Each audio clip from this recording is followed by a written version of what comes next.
ሰላም ጤና ይስጥልኝ የተከበራችሁ እዚህ ቻናል ተከታታዮች በያላችሁበት እንደምን አላችሁ? ይህ የ9ኛ ክፍል ሂስትሪ ዩኒት 2 Ancient and Classical World Civilizations የሚል ቶፒክ ሲሆን በዚህ ቪዲዮ የዚህን ዩኒት 3ኛ ክፍል ይዤላችሁ ቀርቤያለሁ። በባለፈው ክላሳችን እንግዲህ ፓርት 2 ማለት ነው The Rise and Spread of Christianity በሚል ቶፒክ አጠቃላይ ስለ ክርስትና ሃይማኖት ስናወራ ነበር ማለት ነው። And today we will discuss about the Aksumite States. Okay, ስለ አክሱም ስቴት እናወራለን ማለት ነው። ለቻናሉ አዲስ ከሆናችሁ ላይክ ሰብስክራይብ ማድረጋችሁን እንዳትረሱ፣ እንዲሁም በየጊዜው የሚለቀቁ ቪዲዮዎች ወደ እናንተ እንዲደርሱ የደወል ምልክቱን መጫናችሁን እንዳትረሱ ማለት ነው። እስከ መጨረሻው ድረስ አብራችሁን ቆዩ። መልካም ቆይታ።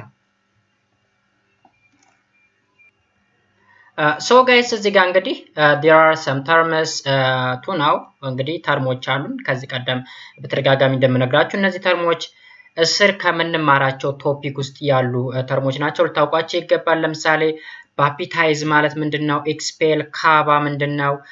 ፕሮስፐረስ፣ ሮያል፣ ቢሾፕ በጣም ብዙ ተርሞች አሉ። እነዚህን ተርሞች ማወቅ ያስፈልጋችኋል ማለት ነው። The state of Aksum was not the first state in Ethiopia. There are pre-Aksumite states like Punt and Damat and several other ancient sites in the northern part of Ethiopia. እንግዲህ አክሱም የመጀመሪያው የኢትዮጵያ ስቴት እንዳልሆነ ነው የሚናገረው። ከአክሱም በፊት ሌሎች ፕሪ-አክሱማይት ስቴት እንደነበሩ ለምሳሌ ፑንት፣ ዳማት የተባሉና ሌሎች በሰሜን ኢትዮጵያ ውስጥ የነበሩ አኒሸንት ስቴቶች እንደነበሩ ይነግረናል ማለት ነው። Scholars assumed that a well-organized community had occupied the site like Yeha, Kolio, Matara, ሐውልቲ and መላዞ የሚባሉ ቦታዎች እንደነበሩና ኦርጋናይዝድ የሆነ ኮሚኒቲ እንደነበረ በእነዚህ ቦታዎች የተለያዩ ስኮላሮች ይናገራሉ ይለናል። The exact time when Aksum emerged as a center of state is not certain because of the lack of sources.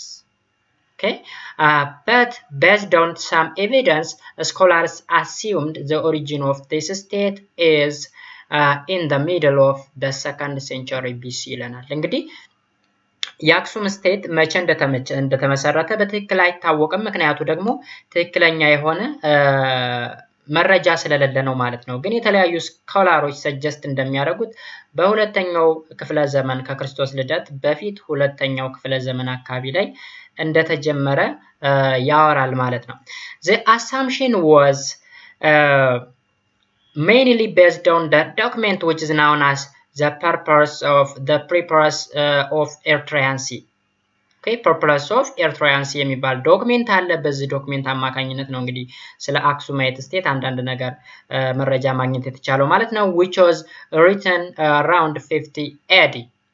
This document is a manual or handbook used by the merchant who frequently come to the Red Sea and Gulf of Eden and Indian Ocean. እንግዲህ በዛው በተጠቀሱ ቦታዎች ለምሳሌ በሬድ ሲ፣ በገልፍ ኦፍ ኤደን እና በኢንዲያን ኦሽን አካባቢ ላይ የሚነግዱ ነጋዴዎች ይጠቀሙት የነበረ ዶክሜንት ነው ወይም እንደ ማኑዋል ወይም ሃንድ ቡክ ነው ማለት ነው።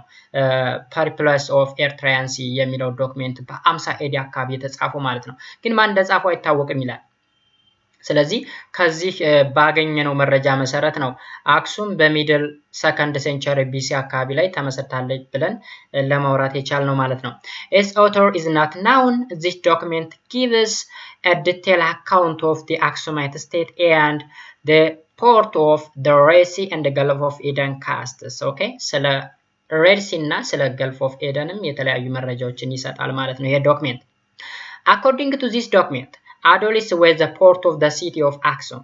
It also states that the king of Aksum was called Zoskalas and could communicate with Greek. Okay, በዚህ ዶክመንት እንግዲህ መሰረት አዶሊስ የአክሱም ወደብ እንደነበረ እንዲሁም የአክሱም ንጉስ በዛ ዘመን የነበረው ንጉስ ዞስካለስ የሚባል ንጉስ እንደነበረና በግሪክ ቋንቋ ኮሙኒኬት ማድረግ እንደሚችል ነው እዚህ ዶክመንት ላይ ተጽፎ የሚገኘው ማለት ነው።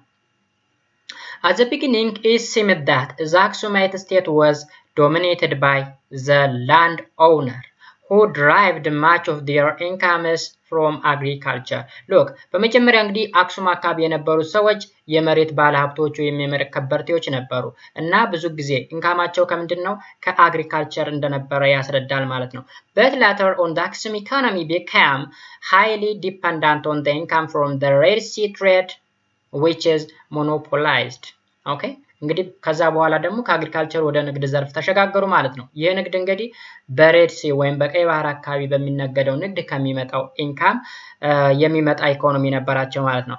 On the Red Sea coast there was an ancient port of Adolis through which several foreign merchants came to Aksum. This port rendered shipping service for which the merchant have to pay. እንግዲህ ተመልከቱ አሁን አዶሊስ የሚባል ሬድ ሲ አካባቢ ላይ የነበረ ancient ፖርት ወይም ወደብ አለ። በዚህ ወደብ አካባቢ ከውጭ የሚመጡ ነጋዴዎች ነበሩ ወደ አክሱም የሚመጡ ማለት ነው። ስለዚህ ከነዚህ ነጋዴዎች የሚሰበሰብ ገንዘብ ነበረ። ለምሳሌ እንደ ቀረጥ ሊሆን ይችላል ወይም የሆነ ክፍያ ነበር ማለት ነው። በዛ ክፍያ አማካኝነት አክሱም ከፍተኛ የሆነ ገቢ ማግኘት ችላ ነበር ማለት ነው።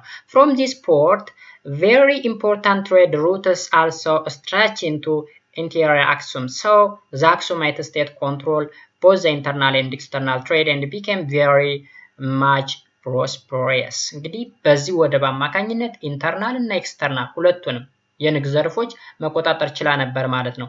ኢንተርናል ትሬዱንም ኤክስተርናል ትሬዱንም ማለት ነው። በዚህ ምክንያት አክሱም ፕሮስፐረስ ሆነ ወይም በለጸገች ታላቅ ሀገር የተከበረች ሀገር መሆን ችላ ነበር ማለት ነው። Particularly when Aksum took over the control of the port of Adolis, its property became complete.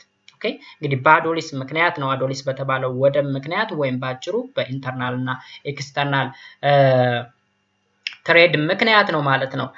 አክሱም ወደ ከፍታ ይወጣችው ወይም ወደ ብልጽግና ወጣ የነበረችበት ጊዜ የነበረው ማለት ነው። The local and international trade contributed very much to the development of important towns including the Aksum itself. Aksumite king further promoted the trade by issuing coin of gold, silver, bronze which bears their image. እንግዲህ ተመልከቱ በዛ ዘመን እንግዲህ ንግድ ከፍተኛ ቦታ እየተሰጠው ስለሆነ ሎካል እና ኢንተርናሽናል ትሬድ ከፍተኛውን አስተዋጽኦ እያደረገ ስለነበረ የአክሱም ንጉስ ከወርቅ የተሰራ ከብር የተሰራ እንዲሁም ከናስ የተሰራ ኮይኖችን በማዘጋጀት ንግዱን ማጣጣፍ ጀምሮ ነበር ማለት ነው። ኮይኑ ላይ ደግሞ የንጉሱን ኢሜጅ ያስቀምጥ ነበር ይለናል። Aksumite king it seems that they were using these coins for an international trade. እነዚህ ኮይኖችም ለዓለም አቀፋዊ ንግድ ያገለግሉ ነበር ማለት ነው። This trade brought an immense wealth and prosperity to the Aksum. With this income, the Aksumite king built a magnificent stela, palace and churches which are the sign of the advanced technology of Aksumite civilization. እንግዲህ በዚህ ዘመን አክሱም ታላቅ በነበረችበት ከፍታ ላይ ወጣ በነበረችበት ጊዜ የተለያዩ ቤተ መንግስቶችን የተለያዩ ሐውልቶችን መስራትና ማቆም ችለው ነበር ማለት ነው። ለዚህም እንደ ለምሳሌ አክሱምን ሐውልት መውሰድ እንችላለን። በዚህ ዘመን አክሱም ታላቅ በነበረችበት ጊዜ አስቀምጠውት የሄዱት አሻራ ነው ማለት ነው የአክሱም ሐውልት እንግዲህ ሰው እዚህ ላይ ከኢሜጁ እንደምንረዳው ኢዛና ፓጋን IV1 ይለናል። እዚህ ጋር ደግሞ ኢዛና ክርስቲያን IV1 ኢዛና ክርስቲያን IV1 የሚል ነገር አለ። እነዚህ እንግዲህ ኮይኖቹ ናቸው አክሱማይት ኮይንስ። ሶ ኢዛና ምንድነው? ኢዛና የሚለው the name of the king ነው የኪንጉ ስም ነው። ኢዛና ፓጋንና ኢዛናስ ፓጋን እና ኢዛናስ ክርስቲያን የሚለው ፓጋን ማለት እምነት ሳይኖረው ወይም ሃይማኖት ሳይኖረው በነበረበት ጊዜ የሚጠቀመው ኮይን ነው። እዚህ ጋር ደግሞ ሃይማኖት ወይም ክርስትና ከእምነትን ከተከተለ በኋላ ያሳተመው ኮይን እንደነበረ ነው እዚህ የሚያመለክተው ማለት ነው። እዚህ ጋር ደግሞ እንደምታዩት የአክሱም ኦቤሊስክ አለ። እዚህ ላይ ለምሳሌ አክሱም ሐውልት አለ እንደምታዩት አሁን ላይ ራሱ አክሱም ላይ ያለ ሐውልት ነው። በዛን ዘመን ኢትዮጵያ ከፍታ ላይ በነበረችበት ዘመን ቆሞ የነበረ አሻራ እንደሆነ ያመለክታል ማለት ነው። In order to protect this lucrative trade and trade routes from rivals, the Aksumite ruler built a strong military force using the income from the Red Sea trade. እንግዲህ አንድ ሀገር እንደ ሀገር ጠንካራ ሆኖ ሊቆይ የሚችለው ጠንካራ የሆነ ሚሊታሪ ፓወር ሲኖረው ነው። ያ ማለት ከውጭ የሚመጡ ጠላቶችን ለመከላከል ሲባል እያንዳንዱ ሀገር ስትሮንግ የሆነ ሚሊታሪ ፎርስ ይገነባል። ስለዚህ በዛን ዘመን ከሬድ ሲ በንግድ አማካኝነት ከምታገኘው ገቢ አክሱም ፈርጣማ የሆነ የሚሊታሪ ወይም የጦር ኃይል ገንብታ እንደነበረ ይናገራል ማለት ነው። ይሄ የጦር ኃይል ለምንድነው የሚያገለግለው? ከውጭና ከውስጥ የሚመጡ ተቃዋሚዎችን ፕሮቴክት ለማድረግ ነው የሚጠቀሙበት የነበረው ማለት ነው። Moreover, they began to expand their territories in different direction by the use of this army. Okay, ይህን አርሚ መጠቀም ነው እንግዲህ ግዛታቸውን ሲያሰፉ የነበረ ማለት ነው። And it is high day Aksum's territory extend comes into include the whole region between the Resi Cast in the east, the highland region of overtaking the Blue Nile or Abai River in the west, and the north tip of Ertra in the north, and also northern Shawa in the south.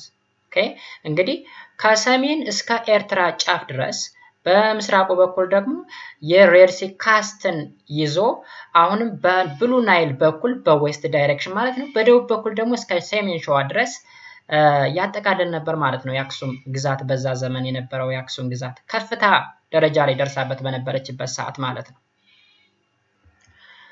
Okay, even some sources indicated that the Aksumite influence extended beyond this area.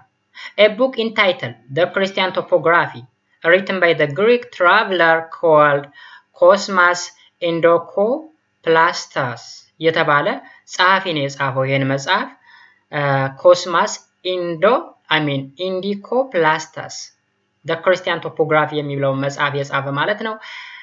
Stated that the Aksumite merchants visited land to the south of Abai to buy gold for the ruling class ይለናል። እንግዲህ ከዚህ መጽሐፍ እንደምንረዳው የተለያዩ ነጋዴዎች ወርቅ ለመግዛት እስከ ሳውዝ ፓርት ኦፍ አባይ ድረስ ይመጡ እንደነበረ ነው የሚናገረው ማለት ነው። And there were also intense rivalry and clashes between Aksum and the kingdom of Meroe in Sudan. Okay, ምን አይነት ነበራቸው ማለት ነው? ክላሽ ያደርጉ ነበር። rivalry and clash between the Aksum and kingdom of Meroe. Meroe የምትባል ሌላ ግዛት ነበረች። በሁለቱ መካከል rivalry ወይም ተጻራሪ ማለት ነው ግሩፕ ነበረ በሁለቱ መካከል ማለት ነው። So some historical evidence indicated that Aksum had controlled the territory in the part of the South Arabia, probably in the desire for controlling the Red Sea trade on both sides. እንግዲህ ሌላኛው ደግሞ ምንድነው ሂስቶሪካል ኤቪደንስ ኢንዲኬት እንደሚያደርጉት ከሆነ በሳውዝ አረቢያ እና በአክሱም መካከል ከፍተኛ የሆነ ፉክክር ነበረ። ፉክክሩ ለምንድነው? desire for the controlling of a Red Sea trade የሬድ ሲ ትሬድ ወይም የቀይ ባህርን ንግድ ለመቆጣጠር የመጣ ፍላጎት ነው። ስለዚህ በዚህ ፍላጎት መሰረት በሁለቱ ስቴቶች መካከል ከፍተኛ የሆነ ሽኩቻ ነበረ ማለት ነው። ኮንትሮል ለማድረግ ማለት ነው እሱ። This was between the 3rd and the 6th century of the Christian era. በስንተኛውና በ3ኛውና በ6ኛው ዘመን መካከል ክፍለ ዘመን መካከል የነበረ ኤራ ነው እንግዲህ የሚያመለክተው when Aksumite rule had a strong military power. Okay, ስለዚህ በዚህ ዘመን ከ3ኛው እስከ 6ኛው መቶ ክፍለ ዘመን አካባቢ አክሱም ታላቅ የነበረችበት ዘመን ነው ይለናል ማለት ነው። Aksum established closer diplomatic and commercial relation with the the Eastern Roman Empire and other states in the Middle East, Near East, and other countries of the Indian Ocean coast. So Aksum was already exposed to the Greco-Roman world even during its pre-Christian day ይለናል። ስለዚህ ሌላኛው ደግሞ የአክሱም አንድ ላይ የሚያደርጋን ነገር ዲፕሎማቲክ የሆነ ሪሌሽን ነበራት ማለት ነው ከሌሎች ግዛቶች ጋራ ስፔሻሊ ከሮማን ኢምፓየር ኢስተርን ሮማን ኢምፓየር ከሚድል ኢስት ጋራ ከኒር ኢስት እንደውም አዘር ካንትሪስ ኦን ዘ ኢንዲያን ኦሽን ካስት ይለናል። ከነዚህ ጋራ ከፍተኛ የሆነ ዲፕሎማቲክ እና ኮመርሻል ሪሌሽን እንደነበራት ያስታውቃል ወይም ይናገራል ማለት ነው።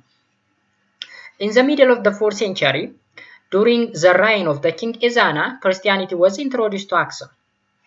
This further reinforces the exposure of the Aksum to outside world. This event was far-reaching development in the history of Aksum. እንግዲህ ስለ አክሱም ስናወራ ለመጀመሪያ ጊዜ ክርስትና ሃይማኖትን የተቀበለው በዚህ ዘመን ነው። ያ ማለት በ4ኛው መቶ ክፍለ ዘመን አጋማሽ አካባቢ ኢዛና በተባለው ንጉስ እንግዲህ ሁለት ንጉሶች ነበሩ፣ መንታ ንጉሶች ኢዛናና ሳይዛና የተባሉ የአክሱም ንጉሶች ነበሩ በ4ኛው መቶ ክፍለ ዘመን። በዛ ዘመን ነው እንግዲህ ክርስትና ወደ ኢትዮጵያ ወይም ወደ አክሱም ለመጀመሪያ ጊዜ የገቡ ማለት ነው። እንግዲህ ኢዛናና ሳይዛና ማለት በክርስትና ስማቸው አብርሃ ወአጽብሃ ይባላሉ። አብርሃና አጽብሃ ማለት ነው። በእነሱ ዘመን ነው ክርስትና መምጣት የጀመረው ማለት ነው። This event was far-reaching development in the history of Aksum. The introduction of Christianity to Aksum was not a well-planned missionary activity. Rather, it was an incident affected because of the diplomatic and commercial relation between the two countries. እንግዲህ እንደነገርኳችሁ መጀመሪያ ላይ አክሱም ከሌሎች ካንትሪዎች ጋር ዲፕሎማቲክ ኤንድ ኮመርሻል ሪሌሽን ስለነበራት ክርስትና ሃይማኖት የገባው በዛ ዋይ እንጂ ታስቦበት ወይም ታቅዶ አይደለም። በአጋጣሚ ነው የክርስትና ሃይማኖት ወደ ኢትዮጵያ በአክሱም ዘመን ሊገባ የቻለው ማለት ነው። ኦኬ the Aksumite king Izana who ruled 320 up to 350 AD was the first to accept Christianity. Okay ለመጀመሪያ ጊዜ እንግዲህ ክርስትናን የተቀበለው የአክሱም ንጉስ ኢዛና ወይም አብርሃ ይባላል። Okay ኢዛና ዓለማዊ ስሙ ነው። አብርሃ ደግሞ የሃይማኖታዊ ስሙ ወይም የክርስትና ስሙ ነው ማለት ነው። ፍሪምናጥስ ላተስ became bishop ፓፓ ሰላማ converted ኢዛና and his closer friend around 370 AD. ተመልከቱ እንግዲህ ፍሪምናጦስ ከሳቴ ብርሃን የሚባሉ ሰው ነበሩ። በኋላም የኢትዮጵያ የመጀመሪያው ጳጳስ ሆኑ ወይም አባ ሰላማ ይባላሉ በጵጵስና ስማቸው። ኢዛናን ወደ ክርስትና ሃይማኖት እንዲቀየሩ አደረጉ። ኢዛናን ብቻ ሳይሆን ከኢዛና ጋራ ሪሌሽን የነበራቸው ሰዎችንም የክርስትና ሃይማኖት እንዲቀበሉ አደረጉ። which is about 330 AD ነው። በ330 ዓመተ ምህረት አካባቢ ነው ይሄ ሆነው።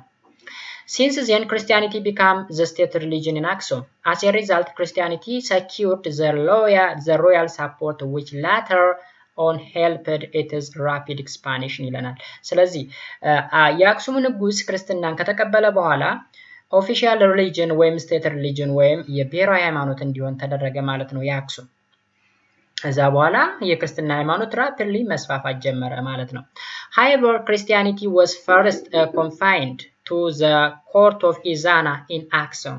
After over a century following the coming of some monks known as the 9th century towards the end of the 5th century AD, the religion began to spread among the broad masses ይለናል። እንግዲህ መጀመሪያ የአክሱም ንጉስ እንግዲህ ክርስትናን ተቀበለ።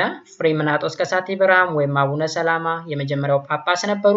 ከዛም በኋላ ሌሎች መነኩሴዎች መጡ ከውጭ ማለት ነው። 9ኙ ቅዱሳን ይባላሉ። 9ኙ ቅዱሳን እንግዲህ በ5ኛው መቶ ክፍለ ዘመን አካባቢ መተው የክርስትና ሃይማኖትን በኃይለኛው አስፋፉ ይለናል። መጀመሪያ እንግዲህ ስለ 9ኙ ቅዱሳን ስናወራ ለምሳሌ አባ ገሪማ የሚባሉ አሉ፣ አባ ላፋ የሚባሉ አሉ፣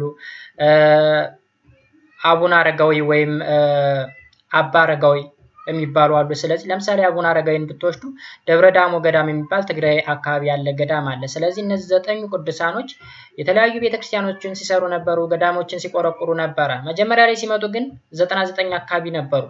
ግን 90ዎቹ የመጡት ለሌላ ዓላማ ወይም ፖለቲካዊ ዓላማ የነበራቸው ወይም ለጥፋት ስለነበረ ወዳውኑ ተባረዋል። 9ኞቹ ግን ሃይማኖታዊ ዓላማ ብቻ ስለነበራቸው ጸንተው ኖሩ። ሃይማኖትን በኃይለኛው ለማስፋፋትና የተለያዩ ገዳማትና ቤተክርስቲያናትንም ለመመስረት ቻሉ ማለት ነው። These monks were very active in religious involvement. They preached the religious among the ordinary society of the entire Aksum. They built churches and monasteries. እንግዲህ እንደዚህ ነው የሆነው። ሞናስተሪዎችና ቸርቾችን ወይም የተለያዩ ገዳሞችና ቤተክርስቲያኖችን ማነጽ ጀመሩ ወይም መቆርቆር ጀመሩ። በአክሱም ኢንቴሪየር ፓርት የክርስትና ሃይማኖት በኃይለኛው እንዲስፋፋ አደረጉ። በጣም አክቲቭ ነበሩ ማለት ነው እነዚህ 9 ቅዱሳን የሚባሉት ማለት ነው። They translated the Bible and other religious books to Giz. From this time outward Giz becomes to serve as a language of church in Ethiopia. ስለዚህ የተለያዩ መጽሐፎችን ለምሳሌ በዕብራይስጥ የተጻፉ ሊሆን ይችላሉ፣ በሮማን ቋንቋ የተጻፉ ሊሆን ይችላሉ። እነዚህን መጽሐፎች ወይም ሃይማኖታዊ መጽሐፎችን ወደ ግዕዝ የመተርጎም ስራ ሰርተዋል።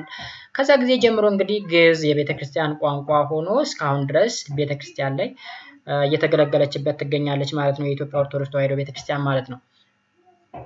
One very important development which followed the introduction of Christianity to Ethiopia was the long-lasting relationship between Ethiopia and Egypt. እዚህ ጋር ደግሞ የማይረሳው ነገር በሃይማኖቱ በክርስትና ሃይማኖት ስናወራ በግብጽና በኢትዮጵያ መካከል ያለው ሪሌሽን እጅግ በጣም ረጅም የሚባል የክርስትና ሃይማኖትን ከተቀበለች ጀምሮ ኢትዮጵያ እስከ 1958 አካባቢ ድረስ ኢትዮጵያና ኢጂፕት በሃይማኖቱ የተሳሰሩ ነበሩ። ለምን ተሳሰሩ የምናይ ይሆናል። Right from the beginning, Ethiopian church becomes dependent on the Alexandria Church of Egypt for its bishop ይላል። ያ ማለት መሰላችሁ የግብጽ አሌክሳንድሪያ ቤተክርስቲያን እና የኢትዮጵያ ቤተክርስቲያን እጅግ በጣም የተሳሰሩ ናቸው። ያ ማለት የኢትዮጵያ ኦርቶዶክስ ቸርች ከግብጹ አሌክሳንድሪያ ቸርች ጋራ ጥገኛ ነው። ያ ማለት ለኢትዮጵያ ጳጳስ የሚላክለት ከአሌክሳንድሪያ ቸርች በመቀባት ነው። ከዛ ተቀብቶ ነው መጥቶ እዚህ ላይ ጳጳስ የሚሆነው እንጂ ኢትዮጵያ ውስጥ ሊቀባና ጳጳስ ሊሆን አይችልም ነበር ማለት ነው እስከ ቅርብ ጊዜ ድረስ።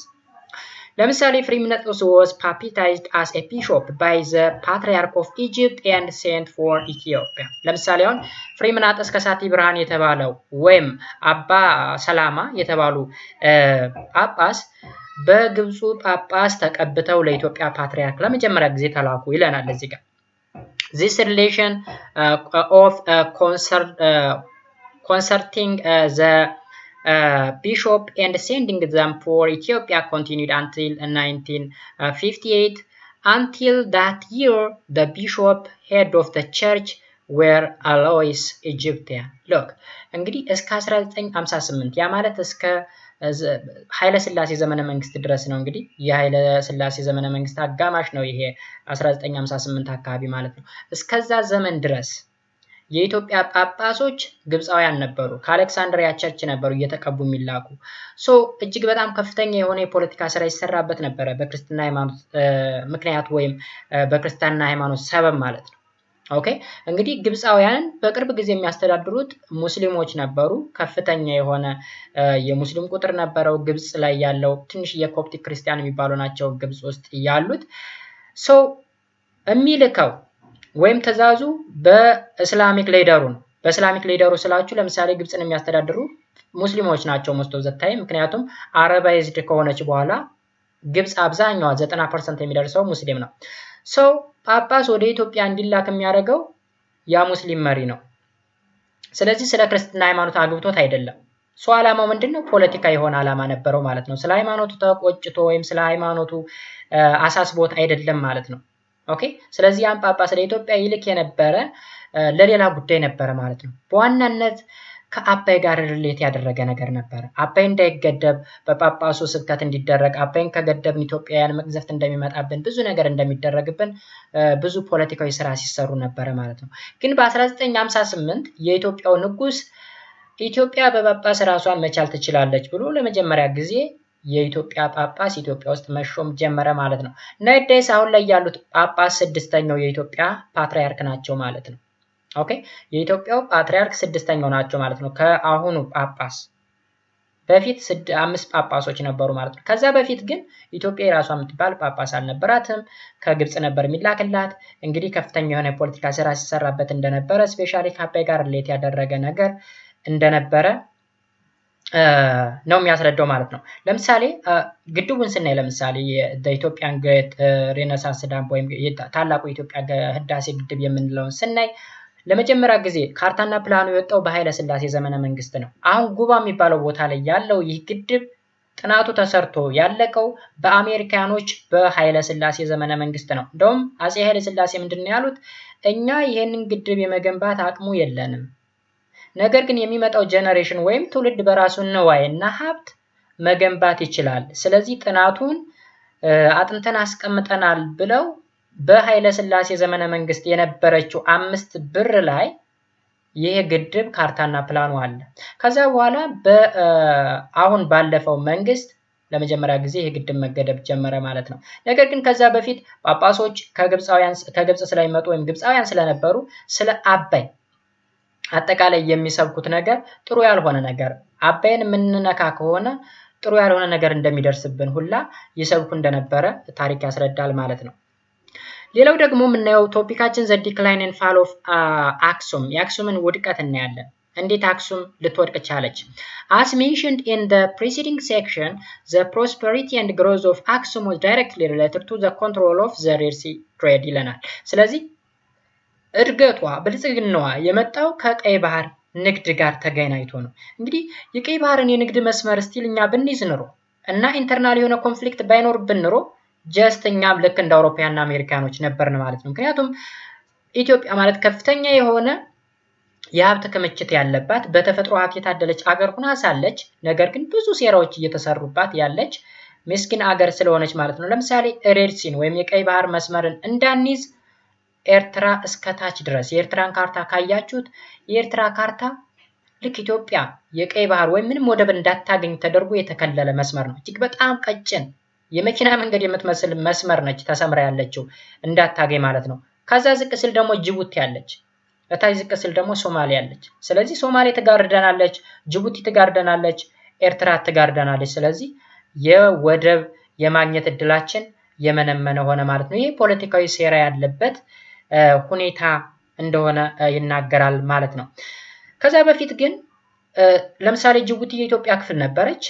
እንደውም አንዳንድ መጽሐፎች እንደሚሉት ጅቡቲ ለፈረንሳይ መሰለኝ ለመቶ ዓመታት ያክል ተሽጣ እንደነበረ የሚናገር መጽሐፍ አለ።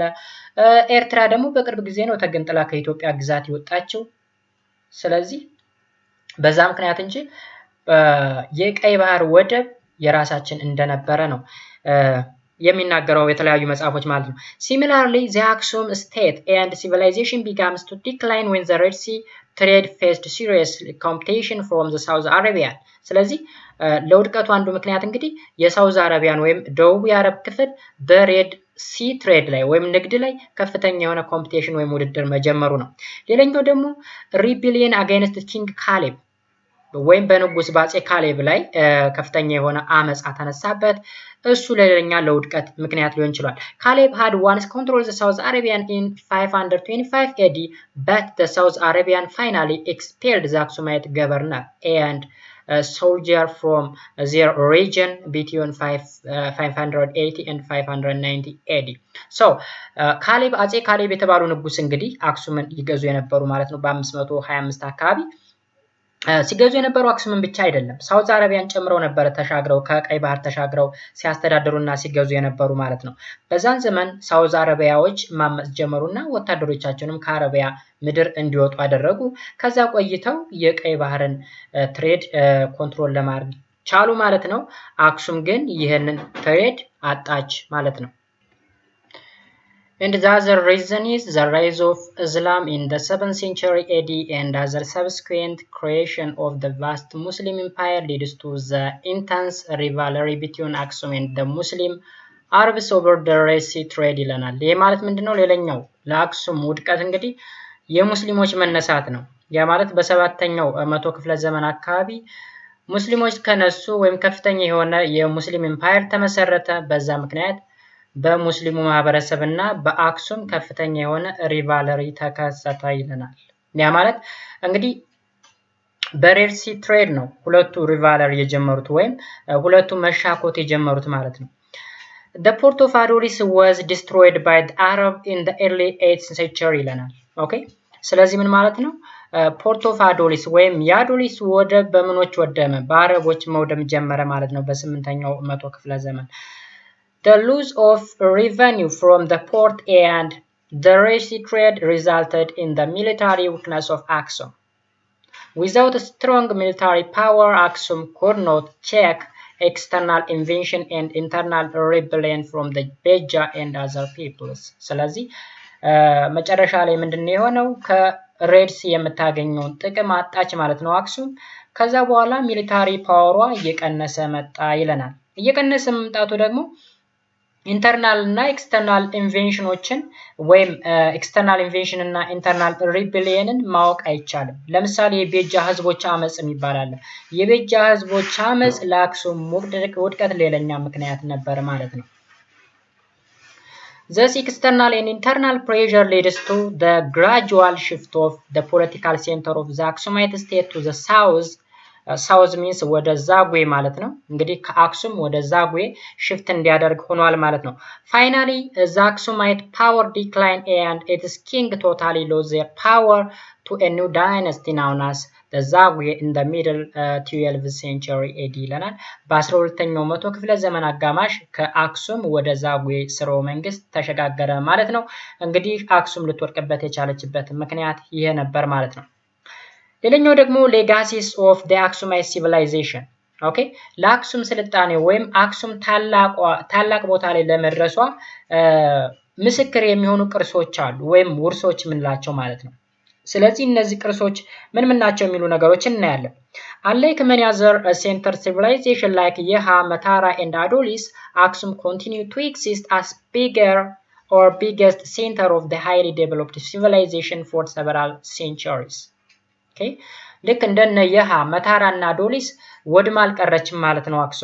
አክሱም ለዘመናት ታላቁና ቆይታለች። ለዚህም ደግሞ ምስክር የሚሆኑ የተለያዩ ሪኒውስ አሉ። ለምሳሌ ሪኒውስ ስንል ፍርስራሾች፣ ለምሳሌ አክሱም ታምበል፣ አይረን ቱልስ፣ ኦብሊስክ፣ ኦርናመንት፣ ብሬክስ፣ ፖተሪ፣ ኮይን ኤንድ ታምፕ ኦኬ የተለያዩ ተወርቅ ሊሆን ይችላል ከብሮንዝ ወይም ከነሐስ የተሰሩ የተለያዩ ኮይኖች ወይም ገንዘቦች አሉ። ኢቭን የአክሱም ሐውልት ራሱ አክሱም ሐውልት አካባቢ የተገነቡ ሌሎች ቤተ መንግስቶች ነገሮች እነሱ አክሱም ታላቅ ቦታ ላይ ደርሳ የነበረችበት ጊዜ እንደነበር ጠቋሚዎች ናቸው ማለት ነው። Ship building technology was also well known in the port of the town of Adolis. Okay? አዶሊስ ፖርት ላይ ወይም ወደብ ላይ የሺፕ ቢልዲንግ ቴክኖሎጂ ወይም መርከብ የመስራት ቴክኖሎጂ እንደነበረም ይናገራል።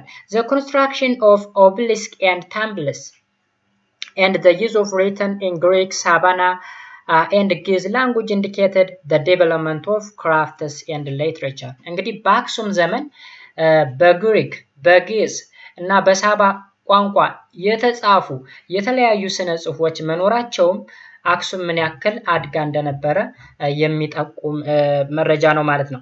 The Renews have become among the known centers of the tourism in Ethiopia today. በአሁኑ ጊዜ እንግዲህ የአክሱም ፍርስራሽ ለቱሪዝም መስህብነት ወይም ለቱሪስት መስህብነት በቱሪዝም ዘርፍ ከፍተኛ አስተዋጽኦ እያደረገ ይገኛል ማለት ነው ለሀገራችን ኢትዮጵያ ማለት ነው የአክሱም ፍርስራሽ። ለዚህም ለምሳሌ አክሱም ሐውልትን መውሰድ ይቻላል። የአክሱም ሐውልትን ብዙ ሰዎች እየሄዱ ይጎበኙታል ማለት ነው። ሶ ጋይስ እንግዲህ ስለ አክሱማይት ስቴት አጠቃላይ እንዴት ተነሳች፣ እንዴት ከፍታ ላይ ልትደርስ ቻለች፣ ምን ስታደርግ ነበረ፣ ምን አስተዋጽኦችን አደረገች፣ መጨረሻም ላይ እንዴት ልትወድም ቻለች፣ እንዲሁም ደግሞ የተለያዩ ከአክሱም ቅሪተ አካል የተገኙ የተለያዩ ለጋሲዎች ምን ናቸው የሚሉ ነገሮችን ነበር ስናይ የነበረው። እስካሁን ድረስ አብራችሁ ስለነበራችሁ እጅግ በጣም አድርጌ አመሰግናለሁ። ለቻናሉ አዲስ ከሆናችሁ ላይክ፣ ሰብስክራይብ ማድረጋችሁን እንዳትረሱ። እንዲሁም በየጊዜው የሚለቀቁ ቪዲዮዎች እንዳያልፏችሁ ደግሞ የደወል ምልክቱን መጫናችሁን እንዳትረሱ። በሚቀጥለው ክላስ the rise and expansion of Islam የሚል አለ። እንግዲህ ስለ እስላሚክ ሪሊጅን ደግሞ የምናወራበት ርዕስ ይሆናል ማለት ነው በቀጣይ ክላስ። እስከዛው ድረስ መልካሙን ሁሉ ተመኘው። ባይ ባይ።